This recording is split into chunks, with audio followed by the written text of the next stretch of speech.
Everybody to this short hangout. We are on the 5th of November, and we will have a small chat here with the founder of SoCap, Kevin Jones, and Tim Sørens, the founder of Neighborhood Economics, and Lars Ling, the founder of Clean Tech Region.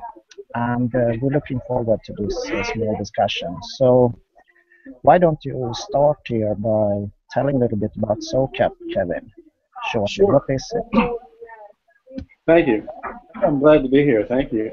Yeah, SoCap, it means social capital markets. So it's an intentional heretical mashup of capital markets, adding the word social that makes them uncomfortable, and then social capital, which is the non-financial things that tie people together, hugs, etc., and adding the word markets. And so it's a place in between.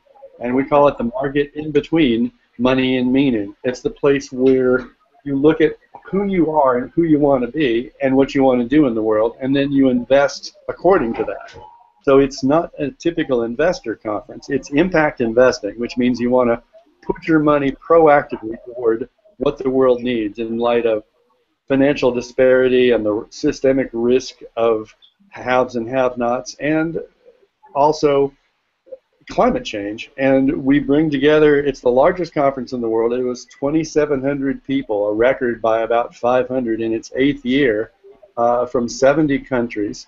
And it brings together the social entrepreneurs, the people who want business to solve the problems of the world, adding into what they're also doing with public sector folks and nonprofits, and investors who want to invest and put their money where their values are. So it's become the largest, and now we're spinning that out through neighborhood economics and how to have that in your hometown, this inclusive market between haves and have-nots, where you find the valuable strangers and the unlikely allies in your town and make that cohesive.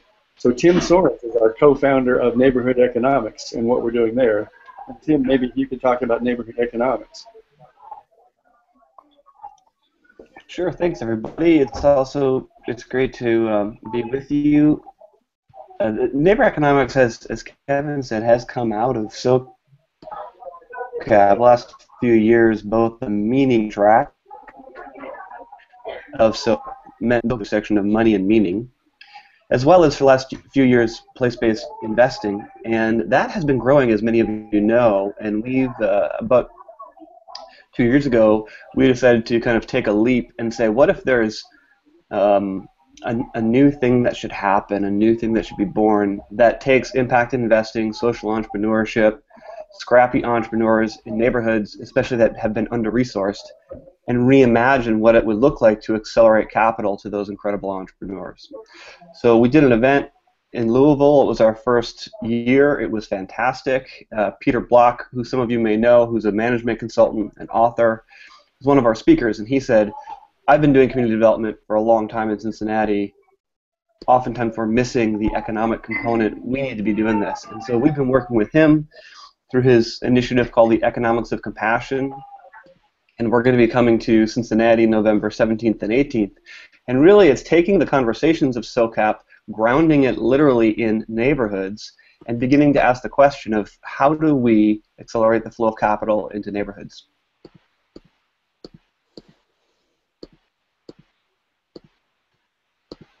Yeah, and one of the things we've added there by grounding it is that we have staff full-time in Cincinnati. And it's this new role that's been identified by researchers that they're calling community quarterback. It's kind of the mix of a network weaver, community organizer, with a merchant banker. So it's someone who is taking a look at community development, but linking to the world of the big dogs of economic development, and finding the entrepreneurs who might need a $5,000 Kiva loan matched by a U.S. bank through their legally mandated Community Reinvestment Act to go to 10,000, but reaching the entrepreneurs who don't get into the accelerators, the tech accelerators. These are entrepreneurs who are just going to expand their body shop or their beauty salon to the next neighborhood, if you will. It's entrepreneurs who aren't going to leave town, but will create wealth in the community. And that role is being called community quarterback. It's a U.S. role, but that means the person who decides really keeps everybody talking across the silos and hands off when they need to hand off. And we've hired a great African American young man from Cincinnati, Derek Brazil, in that role, but we were convening those people at Neighborhood Economics who are playing that same role in Detroit, Michigan, which is, as people probably know, went bankrupt, where they build cars, and now it's Detroit Rising. And the woman doing that in Providence, Rhode Island, the fella who is playing that role in Louisville, Kentucky, someone from Vancouver, that role is becoming recognized. It's not an executive director of a nonprofit or an NGO. It's not the CEO of a for-profit. It's not a public official. It's someone between all those who gets those people to be on the stage, to provide the connective tissue in that community, and then also channels the capital toward that, finds the entrepreneurs who need that small loans to grow and create community wealth, find the mentors who can help those people, connect them to the communities and the faith groups. We're really making faith groups in the U.S., that's still a significant force, and that's where we can maybe heal some of the racial divide, where people ask the question, who is my neighbor, between one affluent white neighborhood and maybe one poor African American or immigrant neighborhood. And so we're grounding that, but we're building a virtual network. People in that network are also the folks up in Valeren in Sweden and the Meraki people in Greece and other places. We're adding to this network. But we're getting a really close network of community quarterbacks. Specifically, we've got funding for the groups from Providence, Louisville, Detroit, and Cincinnati to all figure out what it is about that role that they can expand on and build on, because it's a role that doesn't fit in anybody's budget, and yet if you fund that, you get community revitalization. We're going to explore that. I think that's very interesting also, and the connection when you go into the neighborhood economics and you not type of networks and crowdfunding, crowdsourcing, and you have some experience of the Swedish landscape, Kevin. And how do you see now when you're coming to Malmö and Oslo in a few weeks? How do you see that Scandinavia, Europe, and US could work together? Well, it's an interesting question, because I'm talking to a social democracy from a place where the individual is central, and we're coming to Malmö the 24th and 25th to the Social Innovation Summit. My wife Rosalie, who produces SoCap, and I, and then we're going on the 26th up to Oslo to look at how to catalyze innovation in the Nordics, but also look at collaborative software. So it's really 3 days of looking at the Nordic model. But as you know, I've been an admirer of the collaborative model in Sweden, as you know, for 5 years. And I think we have an individual model that needs to learn from a collaborative model, and perhaps the Nordics could learn from our individual model. And I'll tell one story about the collaborative model that has always stunned me, which is standing on the shores of Lake Vänern, which a decade and a half ago now was highly toxic, with industry up at the far end and pollution all the way down, and now there are competing aquaculture projects on the east side and the west side of Lake Vänern. And my question was an American question, saying, how did the environmentalists beat the industrialists? How did this happen? And I was, Ulf and you said, well, we realized the problem and we solved it. And I said, but what was the fight like? And you looked at me with this there's this large we that includes industry, the state, business, and the public sector solve the problem. We don't do that in the U.S., but I think we do disruptive innovation. And I think, I would love if the Nordics could repeal Jante law, that says nobody stands out, and you could have the freedom to disagree with the consensus. I think that's one of the things that allows us to be the home of disruptive innovation, is that you can agree, you can be free to disagree, especially the Silicon Valley mindset. And then the other thing is that failure is a step on a path, whereas there is no social stigma around failure. But it is, okay, you got that far down the road. What stopped you? How do you get further down the road? So we're really ready to parse and go forensic in our failures to say, how do we get there next time? So failure is seen as a step on a path. So there's no social stigma. It's actually progress. It's like, oh, and in the U.S. model, it's kind of like, you know, our Apollo rockets back when we did big space explorations. You know, NASA didn't say, "Oh my God, the rocket blew up. Let's stop." They said, "Oh, what caused that rocket to not lift into orbit?" Okay, well, it was an O-ring around the little gears. We'll fix that, and we'll keep going on. So it's this continual innovation where failure is a step on a path, but then that we can disrupt the consensus, and that is valued. And I don't see that in the Nordics, whereas you do have the collaborative stuff where we realize the problem and we solve it. So it's some mix of the way we could rip the social fabric and you can heal the social fabric, and some kind of knit one pearl two that could combine that would be a really interesting kind of thing. You have to prize failure as a step on a path, and you have to say it's okay to be an objectionable asshole and run forward with your plan and not listen when you don't need to listen. You need to listen to the market. But when people tell you you're crazy, you have to keep going. I think it's great. Yeah, I mean, we have increased the. I think some mute. You need to mute here. Yeah, we had a quite big group this year going to SOCAP. We started Nordics Go SOCAP last year, and we can see a big interest in going there and to build this collaboration with you from the Nordic landscape, and not just to Nordics, but more European and other places. I think Oslo and the Nordics can be a home for collaborative software in a way that the U.S. couldn't be. You know, I think it's a natural home. Whether Thorold Nystad and the folks he's gathering on the 26th up in Oslo really produce that. But it's you know, collaboration is endemic in the Nordic model, and it's not in the U.S. model. So, but the freedom to be objectionable and the freedom to see failure as a step in the path is something we bring. If we could combine those kinds of things, I think that's the most fruitful area.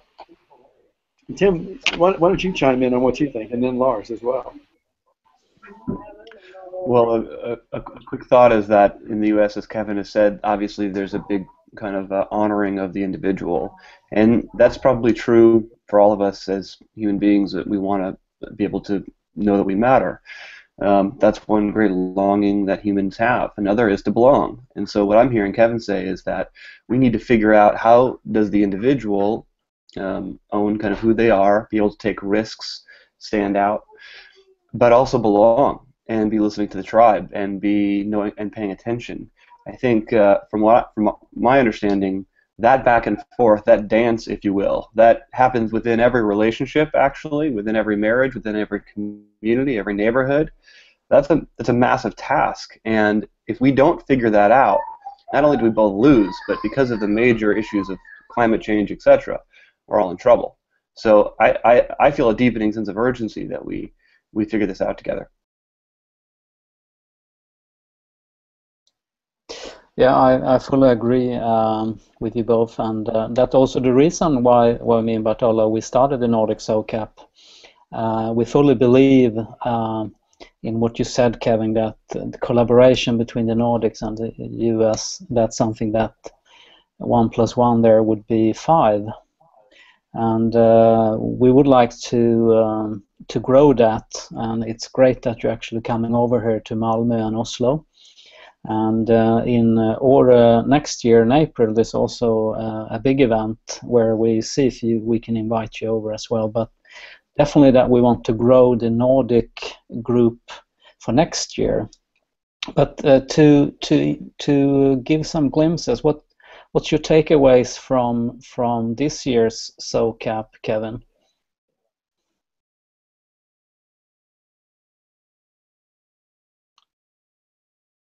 The takeaways are on maturity. I am seeing lots of digital platforms that are ready to collaborate. So the folks from Artha, which is a collaborative due diligence platform that has worked in India quite well over a decade, they've expanded into Central and South America, working with USAID, our development agency, and they're leading something that's called SOCAP SODA, which is Social Data Commons. And the problem is that there are intermediaries arising in this impact investing space, the social innovation space, and none of them have true market liquidity. We haven't made the market because you can't find the deals. There's a problem of discovery. Who's doing what? And then as an investor, you want to know comparables. How is that like something else? Why is this better? So we're trying to find a way that all these platforms, that we found about 60 different platforms that are doing some form of this that aren't talking to each other. So we're trying to get, just an initial piece of kind of a data commons where you would share profiles so that because people care about regions and they care about causes. So if you care about water and West Africa, then you could find the deals that are water in West Africa. So, but it's that level of an emergent layer of platforms emerging to collaborate with each other, and yet it's not going to be in the old Yahoo days of the internet that everybody comes to one place. Data will be distributed. It'll all be in the cloud, but there'll be some sharing. And then platforms to enable how to figure out what's working here and how could it work there. And that's one of the things that we're doing with neighborhood economics and our network of, we have a network of resilient small towns and cities that are part of our network, and the close-in ones are the ones in Detroit and Cincinnati and Providence, U.S.-based, but we're linked into folks internationally up in Lapland. But how to say what you've done, how can we do it? I think we have tons to learn from Bert-Ola, and that has 50 businesses or so, 10 of them cooperatives, and that's what it took to survive. So we're starting to learn from each other, but these are all point solutions that are trying to figure out how to cooperate. But even though that's just in its initial phases, the fact that we're getting there is a huge step forward. So I think we're learning, we're learning how could we collaborate with the the Nordics. I really think with our fund, going back a step to Good Capital, we asked people to sign this is before the B Corps, and we wanted stakeholder language, and so we asked people to sign a waiver of the prudent man rule. The prudent man rule was before B Corps and benefit corporations, that you had to go for fiduciary responsibility and you couldn't go for impact. So we asked people to sign a waiver of that to invest in our fund. We just had to say you had to transform the nature of what you owned, what was for you, what was for us, and then you could buy our product. It limited the acceptance, but I think that's much bigger. I think probably the Nordics could sign repudiate gente law. Here's what Wikipedia says about it. There's a pattern of group behavior toward individuals within Scandinavian communities that negatively portrays and criticizes individual success and achievement as unworthy and appropriate. That's from Wikipedia. The concept, as from the Danish author Axel Sandemos. But if we have to get over our cowboy leanings in the U.S., where we come into town, it's a lone hero, all the U.S. movies say, one man could solve the problem, whereas you say everybody could solve a problem, you could learn a little cowboy, we could learn a little bit of the collaborative stuff. So I think there's cultural learnings where we really need to adopt some of each other's behaviors. If you could take a small dose of cowboyness, and we could take a small dose of, bioregional understanding from the Swedes, I think that would be really interesting, because you do something we don't, and we do something you don't.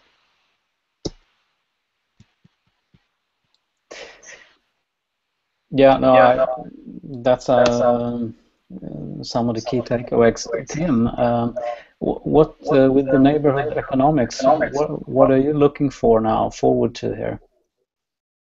Quite a bit, actually. Well, it actually fits into this conversation really well, because when you focus on neighborhoods within a city and kind of a networked understanding, then all of a sudden you have an actual literal platform of which we can begin to work. So while we're very much beginning in cities Kevin mentioned, like Cincinnati and Detroit, Providence, etc., when you talk about neighborhood economics, one of the gifts of it is that everyone thinks initially, well, I'm in a neighborhood, I'm in a small town, I love my city, I want to see more small business entrepreneurs invested in, I want to see that overlap between community development and economic development. So what we're seeing is there's growing interest, I'd say, between this economic and community development overlap. And if we can figure out the toolkit for how to be investing, and we're working on that, and we can be working with the community quarterbacks and begin to, in a sense, scale out a flat network, that can be pretty exciting. And one thing that's powerful about focusing on actual places is you try things and then you learn from them. It's not just at kind of an ethereal, abstract level. You're actually doing this and learning from it. And that could happen in Malmo as it could in a neighborhood in Detroit. So it's a pretty exciting platform to think about how we can both be a community of practice, how we can be getting after this somehow, as well as how we can and actually need to be learning from one another across neighborhoods, across cities. It's pretty exciting. One of the key discussions is leadership. I mean, how do we sort of visualize or make the leadership to question come across this? When you say leadership, are you talking about public policy or the leaders of social enterprises and investors?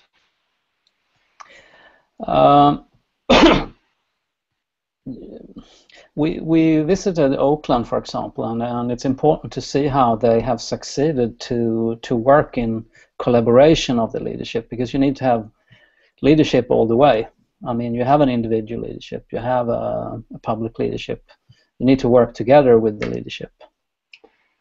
And that's what our community quarterbacks are doing. We were talking to Derek, who is our community quarterback working for Neighborhood Economics in Cincinnati yesterday, and he was talking about this sponsor did put out a brochure, that sponsor put out a brochure.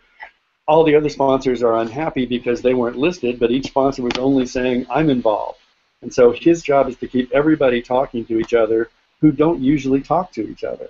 And leadership is about keeping everybody on board, because if you're moving, if it takes a whole village to get together, a village is not a monolith, A village is the hunters, the gatherers, the processors of meat and food and whatever, and keeping them connected is, I think there is a network leader role as opposed to a hero leader role. I wish all the events that highlight social entrepreneurs would give up their thing of calling these folks heroes and to say that they're network leaders, that they are, because it takes a village. It takes, when I worked in malaria in Mozambique, we had one place that had to house the mosquito nets because the churches were wattled in mud, and we had to have some place that was cinder blocks with locks.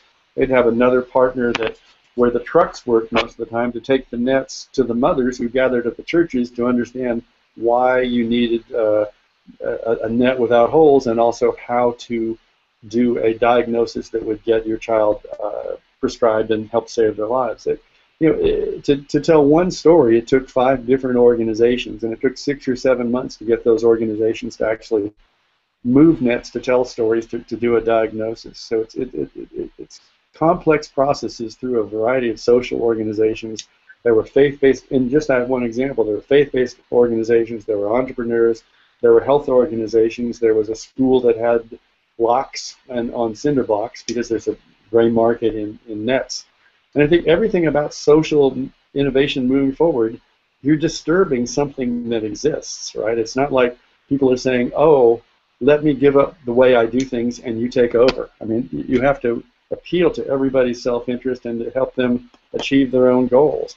And that's what leadership is now. It is a network leader, but I think linked with the enterprising nature of a merchant banker, an entrepreneur looking at community development from an economic development standpoint. It's a new way. I mean, and it's not, community quarterback has the problem of only being male, only being U.S., but it is that role of figuring out who to pass the ball to, who to hand off the ball to, what's the play, and getting everybody together. Midfielder is another one. People, maybe we just call it a community midfielder and move to soccer when we go outside the U.S. Well, so great. So we will welcome everyone in the Nordics, and I'm sure they all want to be and will be in Malmö to meet with you and listen to you, Kevin. I'm not sure. Are you, Tim, coming to the Nordics as well, or? I wish I was, but I'm not this time. Mm-hmm. Hopefully in the future. Okay. All right. So we'll going over to this Åre Sustainability Summit there, so we sort of saying hi again to Kevin Jones, co-founder for SOCAP, and Tim Sorens, the founder for Neighborhood Economics. And hi, Kevin. And can you tell the Åre Sustainability Summit participants about SOCAP? Sure. Thank you, Lars. SOCAP is the world's largest gathering of impact investors, investors who are proactively trying to invest in a better world to solve problems from climate change to financial inclusion or the risk of wealth disparity, and social entrepreneurs and the investors who want to make that happen. So we're a global gathering. We've grown from 600 to 2,700 this year. And we've had people from 70 countries. We had about 30 from the Nordics this year, but also lots of global contingents. We have 35 folks from Japan, 25 folks from Brazil. People come, and one of the things people do is to come to learn from each other, but also to see the global innovations they can take back home. And so I'm excited to come to the Nordics. I'm coming to Malmö to a great event on the 24th and 25th of November, the Social Innovation Summit that's trying to shape a Nordic model of social innovation. And then we've got a follow-up gathering the next day in Oslo with Thorold Newstead and several other investors and tech folks trying to look at collaboration software. So all of these change makers can make their jobs easier, and then how to really catalyze Nordic innovation from Norway to Sweden and beyond. I'm glad to be coming and glad to have a message to Ara. I also would like to welcome a larger Nordic group 2016. Tim, how would you present neighborhood economics? Åre is Northern Europe's biggest ski resort, and it's obviously rural areas where outdoor and tourism is very important. What's the key takeaways for neighborhood economics? Well, neighborhood economics has really in many ways grown out of SOCAP itself, and really the section of money and meaning has been asking the question for quite some time: how do we, bring this to my town? How do you see that overlap of money and meaning in cultivating ecosystems of both innovation and to entrepreneurs? So neighborhood economics is our hope to do that, so far mostly in the US. But we're really trying to be in that intersection of community development and economic development. So what we're essentially trying to do is look at, from the neighborhood level, from neighborhoods in different cities, and this could be, for example, even in the town where the ski resort is at, what's happening here, who are aspiring entrepreneurs, who are the philanthropists and investors that want to get around those entrepreneurs, who are the mentors who'd like to get around them, and then who are the community leaders who are perhaps needing a new story from the classic government or charity-funded work, or the kind of classic, at least in the US, Silicon Valley VC, if you're not going to grow by 100x, then we're not going to talk to you. There's a big gap there. So what we're really trying to do is build out the ecosystem in everyday places. And so far, it's been really exciting. Not least because we've identified this new role, or an emerging role, at least for us, called the community quarterback, which unfortunately is kind of a US-based idea. It comes from American football, who's calling the plays.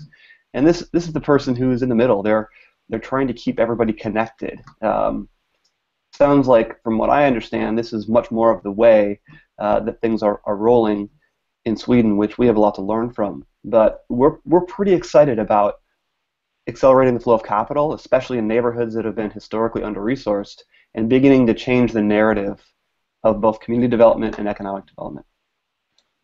Well, excellent. That's on the key topic on the agenda. In 2019, they're going to be host for the World Cup in downhill skiing again. So there's a lot of investments that's going to happen now. Interesting. Yeah, I mean, it's a fun way to think about what is the place that we inhabit together. What's it calling forth, and how do we think about new ways to create new businesses, new ventures, and maybe new charities, new nonprofits. But literally, it allows for the place itself to be a character in the story.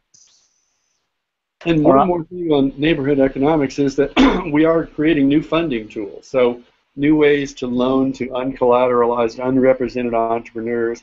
We're looking at also collaborative home and real estate ownership through land trusts, community land trusts, things like that.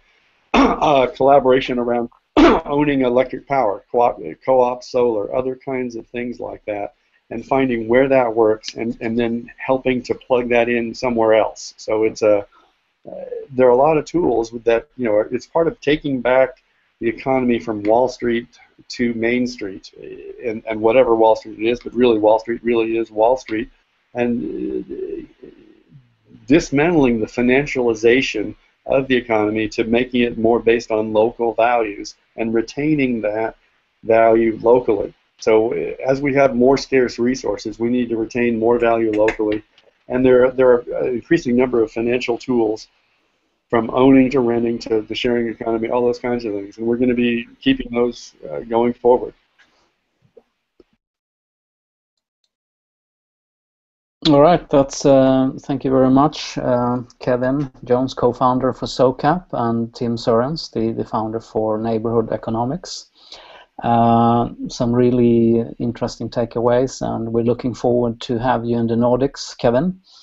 And 2016, definitely, Tim. We got to have you over here, and we are definitely going to break all records, Kevin, with a Nordic team coming over to SOCAP. I think that's really needed, and hopefully we can do things in between time that really, where we learn from each other, where you get a little cowboy, we get a little less cowboy, you get a little less Jonte Law, and a little more cowboy, some mix in between, Yeah. So, really yeah, I love that. So thank you very much, Kevin, and thank you, Tim, and Bert-Ola, if you're still there or you have left the coffee shop. Thank you, I'm here. Thanks, Thank you everybody. so much. Thanks, Lars. We'll see you.